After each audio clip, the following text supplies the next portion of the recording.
while I do wish that I could watch The Mandalorian on November 12th, I can't. I can't. It's impossible. Disney Plus is not releasing in the UK. Now, when the last trailer came out, I was like, maybe they are, maybe they're not. I just haven't really heard much about it being released in the UK yet. But no, they're going to release it next year. So it is official. This is probably going to be the most pirated show of all time. They just released a new teaser trailer. Let's get to it. I mean, I'm just surprised that out of all the markets they chose not to release it in, I think they've only released it in America and Canada. But the UK is a huge market for entertainment in general. It's like the third biggest market outside of the USA, Canada, and then China. UK is basically next. So I'm surprised. English speaking, I don't know. Don't really get it. But let's get to this trailer anyway. Teaser, 30-second spot. Not a lot here. Maybe there might be something interesting. Let's get to it. Let's go. I have never met a Mandalorian. Most people haven't.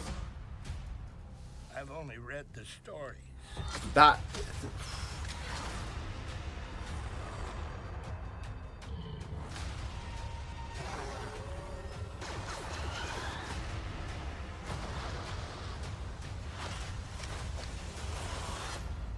Your name will be legendary. The Mandalorian original series streaming November. I knew Ming-Na Wen was in it, but I just forgot she was in it. I remember reading the cast list and stuff like that and being like, oh, Ming-Na Wen is in it. It was after the last trailer. But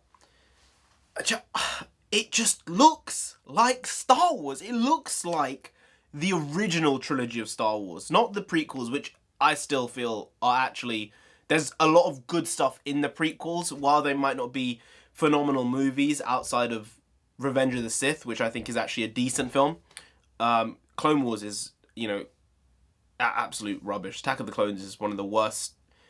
It's a terrible film. It's a terrible film. I personally think The Phantom Menace is great, but I have a special relationship with that film.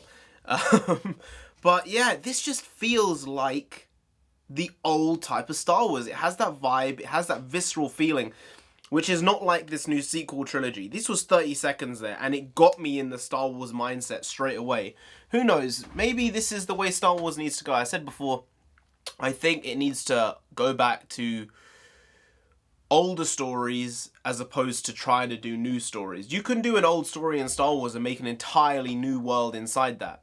There's a lot of different time periods in the Star Wars mythology. It's not just about Luke Skywalker, even though that's like the basis point. That's like the, I mean, it's sort of like the Jesus point, isn't it? Really, in world history for us, that's what it sort of is for Star Wars. But you know, there's hundreds and hundreds of books. I've read a couple of them. Some of them are really, really good. Darth Plagueis, the Thrawn trilogy. I haven't read all of it, but I'm probably going to read the last one of that. It's just really, really good stuff, and there's so much there to be extracted and made into really, really engaging content for Disney Plus or a TV show, even a film. I just hope Rian Johnson doesn't get the trilogy he so badly wants, because I think it would really put a nail in the coffin for Star Wars. That's my 2 pence on it. 2 cents. That's my dime. Penny. That's my penny. That's the penny of my thoughts. I don't know what's going on right now. I really don't. But the point is, that's what I think. And anyway, guys. Oh my god. Woo!